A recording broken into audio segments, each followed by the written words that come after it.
Hi guys, this is Ravenclaw What If. Welcome back to another What If story. Yeah, sorry about this. I was procrastinating today, so I needed to get this recorded. Now, this part probably won't be as long as my other ones, but hopefully it hits the 30-minute mark. It's hard to, it's hard to judge from making a script how long it's going to be. So, that said, let's get on to this What If. Give me a second here, guys. I need to shut off the notifications so nothing pops up. Izuku and Momo finally got back to the bleachers to watch the current match. The announcer announced Bakugo Koski and Kiroshima to come to the arena to begin their match. Let's see how this plays out, Momo. Momo could tell that he has a lot on his mind when it comes to Bakugo. As she remains silent, she remains quiet for a few seconds. Soon later, Izuku spoke again. Bakugo has a powerful quirk. He's pretty solid when it comes to hand-to-hand combat, but he's overconfident, too quick to anger. Because of that trait, he makes mistakes, and he's predictable. Despite that, he thinks quick on his feet. Don't know nothing about this Denki character.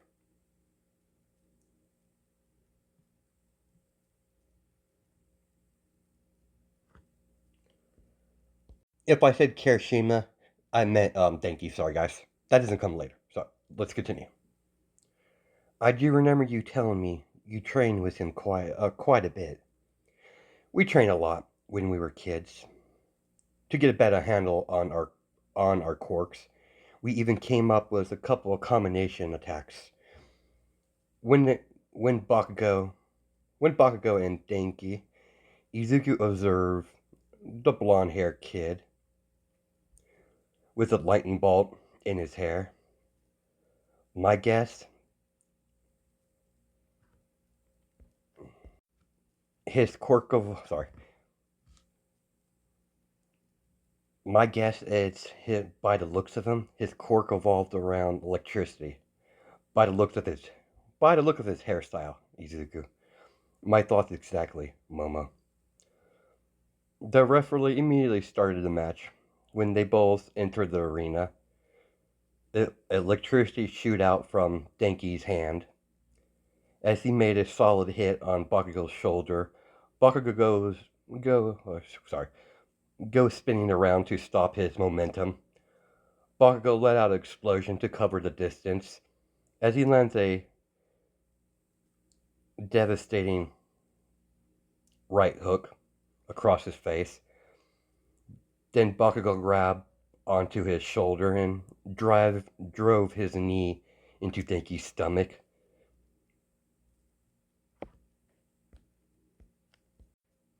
Then let an explosion out across his face as Denki skid across the arena grounds.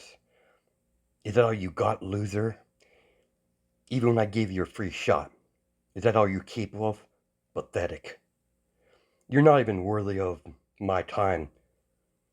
You're not even worthy of my time to tie my fucking shoes. Denki struggled to get up onto his feet, wiped the blood from his mouth. Let's see you handle this one. Denki used his 2,000,000 volts as electricity scatter around his body as he unleashes his attack.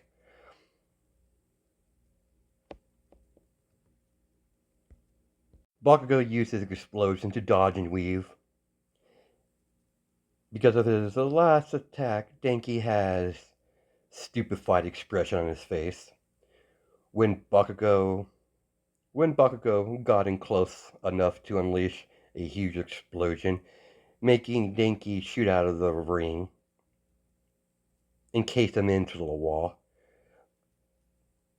Pathetic. Freaking one trick pony. Bakugo pointed at at Izuku with his fingers, then placed his thumb and swiped it across his neck. While he has a cocky grin on his face, out of nowhere, Bakugo fell to the ground onto his knees, gasping for air. Izuku simply had a smile on his face. Izuku simply pointed to his head and gestured, telling him that he outsmarted him, that he could easily win without even giving much effort, as he allowed air to go back into Bakugo's lungs. Momo did notice what Izuku did. She simply had a smile on her face. That was so mean of you, Izuku. Momo starts to giggle between the two boys' antics. I have no idea what you mean, dear. Oh, really? Maybe later tonight I should interrogate you a little bit. My love, you think I'll talk? Trust me, dear. When I put a little pressure on you, as she whispers that in his ear in a seductive tone. As they both heard the announcement interrupting their little flirting between each other, as the announcement for the next match for the female bracket, as they announced Jiro and Oraka, Ochako Oraka basically, Momo kept a close eye on the match. Oraka did her best, but ultimately Jiro won the match with her sound attacks and with her. Sorry, she was just too much for Oraka to face with her current level with her quirk. Just relying on her quirk alone wasn't enough with Jiro's sound quirk and sound quirk. She kept Oraka at a distance, and when she was close to hand-to-hand combat range, she overwhelmed Oraka with her superior fighting style, and she ultimately won the match.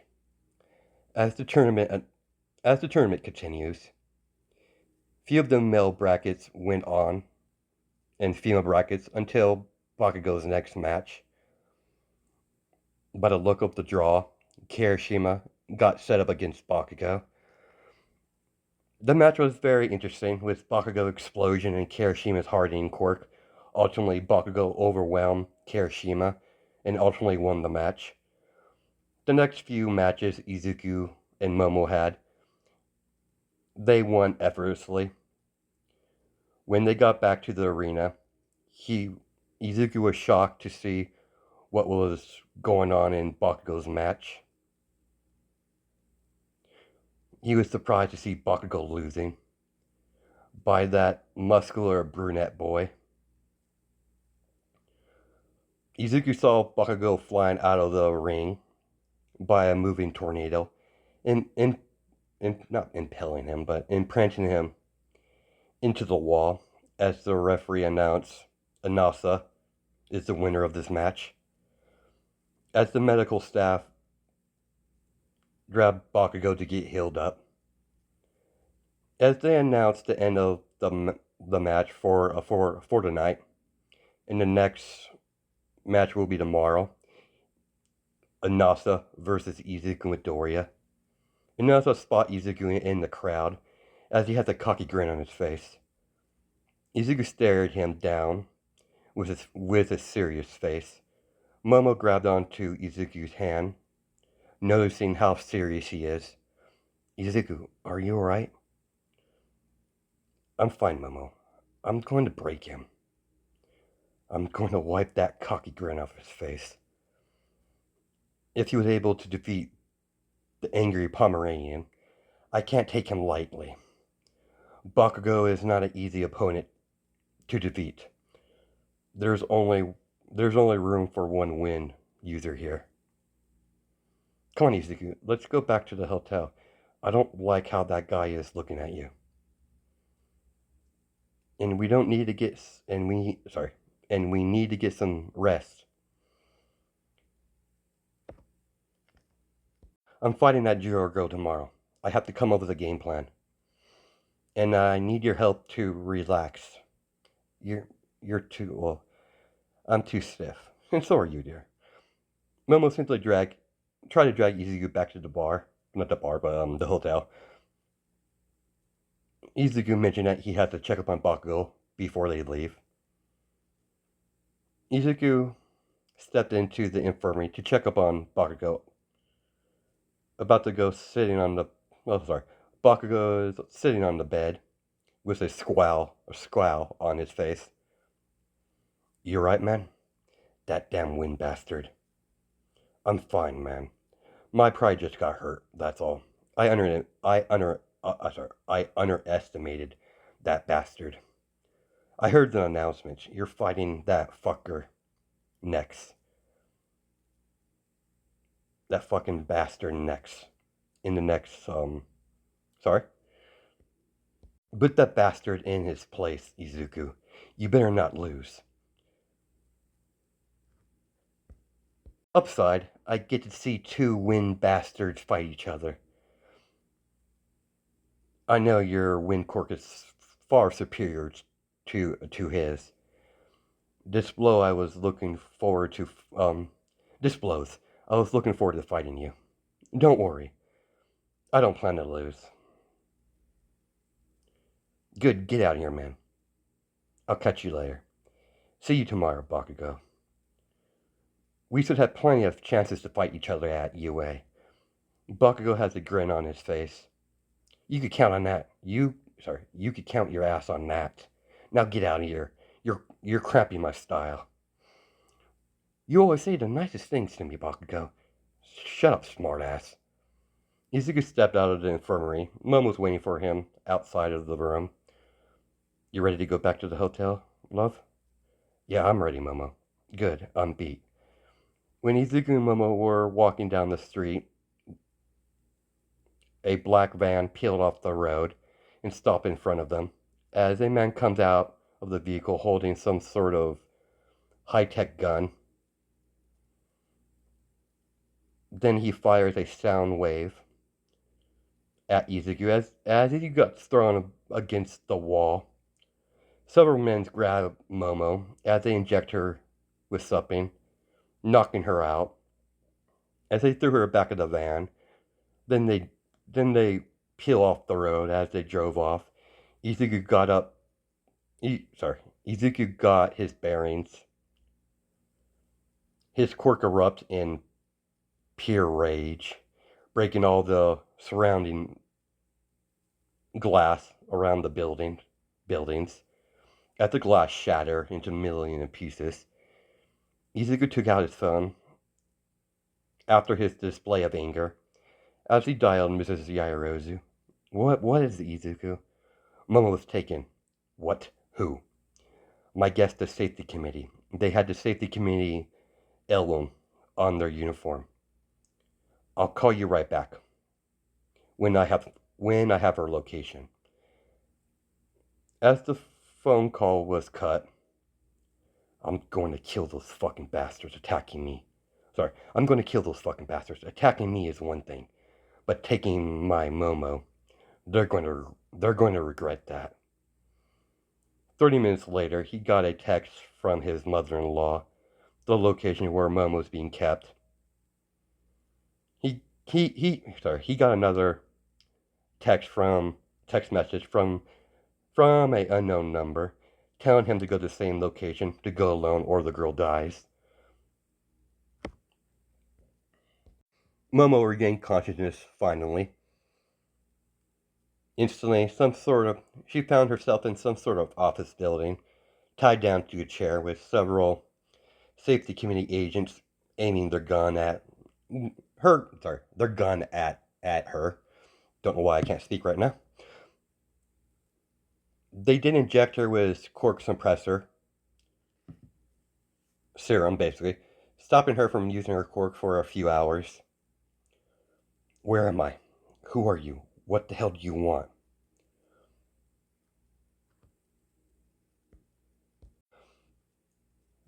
She's still groggy from the drugs they gave her. Shut up, girl. As Momo got backhanded by one of the agents. Sit tight when your little... Sit tight When your little boyfriend shows up, we're going to kill him. I don't know who you are, but you just fucked up.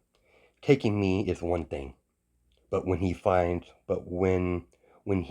my fiance finds out you hit me, you're all going to die. You're all just dead men walking. I highly doubt that your little boy toy has it in him to do that. Momo starts to cackle. The cackle turns into full-on laughter. Gag her. The safety committee agent gagged Momo from keeping her from speaking any further. The young woman glared at the agent. At the agent's sweat drop, thinking if only looks could kill. The man felt uneasy how the young woman looking at him with killer intent in her eyes. Izuku standing on top of a building across from the street where Momo's being kept. As his phone starts to ring, Izuku, are you at the location? Yes, I am, Mrs. Yaoyorozu. Just call me Mom. Make those bastards regret targeting our family. I will call in a few favors. No heroes will get involved. I'll talk to you later, Mom. As he disconnects the phone call, Izuku noticed several safety committee in several of the windows. Sorry. With a point of his finger, he shot out several wind bullets, shattering the windows. All five of the safety committee agents fell to the ground, dead, with big holes in their head. Izuku jumped off the roof. As he hovers down by using his wind, he slowly walked up to the door to the building. With a large gust of wind, he shattered a glass door. The glass shattered everywhere, using his wind. On the shattered glass, as he used the shattered glass to shoot all of the glass towards all the hostiles, killing everyone in the room, as all their bodies are scattered all around the lobby floor. Several safety committee agents entered the lobby, opened fire at Izuku repeatedly. Each time they shot, Izuku disappeared and reappeared in a new location, as they couldn't keep up with his speed. As he used his wind to manipulate his body to increase his speed to an extreme level. Izuku manipulated the wind in their bodies as they all gasped for air. As the remaining safety committee agents slowly die from lack of oxygen in their lungs, Izuku simply manipulated the air in their body as they all suffocate to death. As he slowly walks through the office building, as a spotlight shined through the window on one of the higher floors, Izuku finally made his way up. Izuku basically traveling up the hallway, leading to one of the top floors. The spotlight shines down through the window. As a helicopter is hovering in the sky. As the helicopter finally opened fire through the window, Izuku dove to the ground to avoid being shot by the mountain machine gun that was on the helicopter. A invisible wind blade cuts through the window and the wall of the building and the helicopter like knife like butter. Immediately afterwards, the helicopter exploded. That was left on what was left of the helicopter as it crashed to the ground. Before he could get to the top floor, he had to go through a large room that has 2 floors to it. The moment he entered the room, all the safety committee agents on the second floor of the room had all their rifles aimed at Izuku. You've done well to get this. Sorry, you've done well to get to this point, boy. But this is where your journey ends. Release my fiance. Not gonna happen, kid. After we deal with you, we're gonna kill her. We're gonna use the girl as an example to the Yaoyorozus, not to cross the safety committee. Izuku's green hair is blocking his face. Because of the safety committee Because of the safety committee agent's positions, they couldn't see his eyes. Then what happens next is on you. I gave you a way out. Because of your ignorance, whatever, your fate has been sealed. Several small wind orbs appeared in the air, swirling like a tornado, as a hint of electricity is dancing in the wind orbs. Because of the experiment with his father-in-law, his attempt at a new technique might have been a failure, but because of that failure, he had to think of a new way to utilize this technique. He's too dangerous. Kill him now! As the safety committee yelled out, as all of them immediately opened fire. They were surprised as bullets were sliced all the bullets were sliced in half as they all dropped to the ground. The bullets. When Izuku finally stared them in the eye, all that bravado and courage they had was placed with pure fear in their eyes. They look at the green hair boy with pure, dread. The wind orb starts to pulse. Small humming sounds start to increase little by little. Wind, singularity, destruction. The small orbs all the small orbs begin to detonate as there's a bright flash of light, blinding everyone's eyesight. When the flash dissipated, there was nothing left but pile of ashes scattered all around the second floor building, leaving nothing in its wake. The door to the main floor got blown off its hinges as the door flew through the window with shattered glass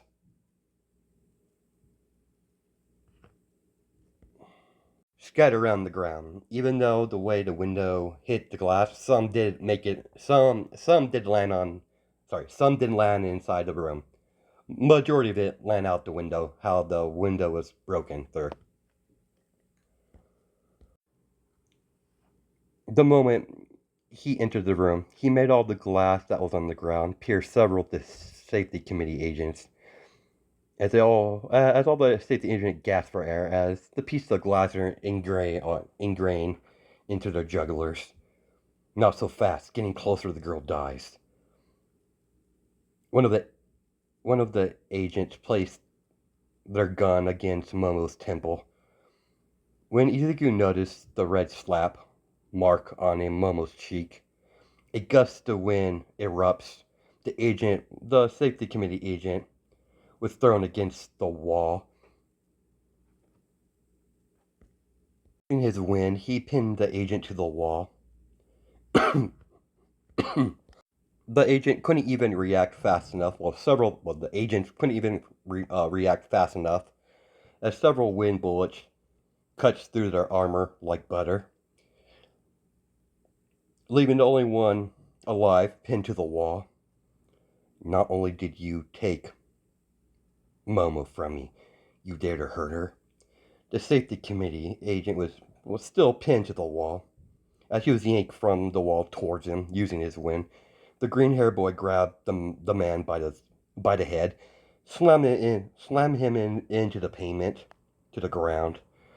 With a firm grip on the man's hair, he forcefully dragged the man towards the window. Izuku grabbed a firm grip on the man's throat, lifted him up in the air. The man struggled to talk. Doesn't matter if you kill me, kid. We'll get you eventually. You can't escape the safety committee. You could try. Don't worry. You won't be alone for long. Your superiors will be joining you shortly. He pulled the man the man out of the window, in the window basically, as he's lunging off. He's basically had him by the neck, outside of the window, basically. As he simply loosens his grip, as he fully drops the man. As the man falls to his death, as his blood decorated the street. Izuku gently ungagged Momo and unbind her. He simply embraced her in a gentle hug. I knew he would come for me. Izuku carried Momo in his arms in a bridal style. Out of the office building, after getting back to the hotel, he contacted his future mother-in-law and informed her that her daughter is all right. Izuku informed her that something like sorry, Izuku informed her like something like this is not going to happen again.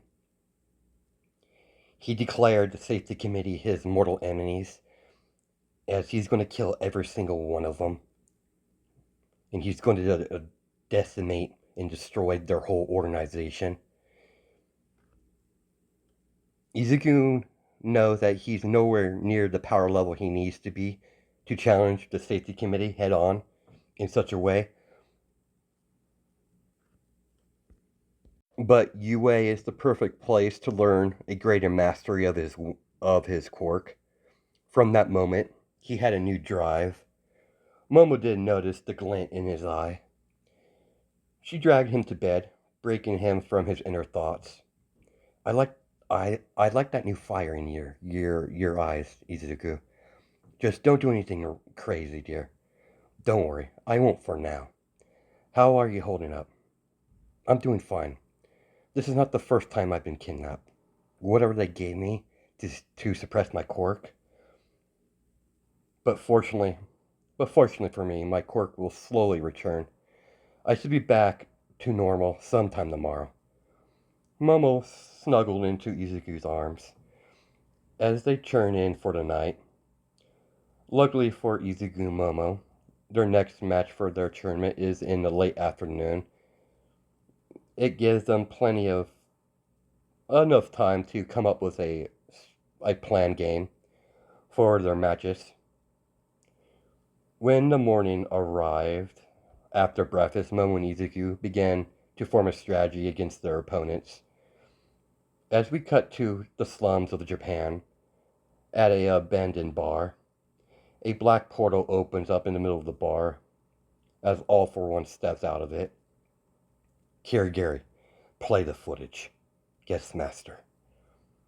As the recording shows the past matches of the tournament, of the Quirk Blast tournament, play on the television, of a green hair boy, young Shigaraki.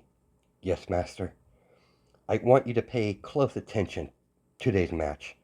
This young man has piqued my interest. Not only he has a powerful quirk, he's quite intelligent. The simple fact that he made everyone believe he had it in the audience that he has a telekinesis quirk. After observing last night's events, I believe he would be a great asset to the league. Since the young man has some sort of vendetta against the safety committee, we can use that to our advantage. What type of quirk this kid has, master? Are you sure he's even an asset to us? I believe he would be. His quirk is very dangerous. The simple fact that the safety committee has been trying to get rid of him speaks volumes. According to what I was able to get on the young man, he has a manipulation quirk. Master, couldn't you simply just take it from him? If he had a normal quirk, yes, but unfortunately, he has a manipulation quirk. I'm unable to take it. I'm unable to take it. I've learned from past experience dealing with manipulation quirks. They cannot be taken. The boy has killed before, according to my sources. He he he plans to join UA, but he's not joining UA in any desire to be a hero. I'm guessing this new event happened last night has gave him a new goal. I heard his little conversation. The bug we had placed in the young man's phone. But the choice is ultimately yours, young Shigaraki. Shigaraki remained quiet for a few moments. Then he finally spoke. Understood, master. I will observe him during the rest of the tournament. I will gauge his worth. As that's where we're going to stop it. Hope you guys have a good night and day. Judge by time zones, and I'll catch you in the next video.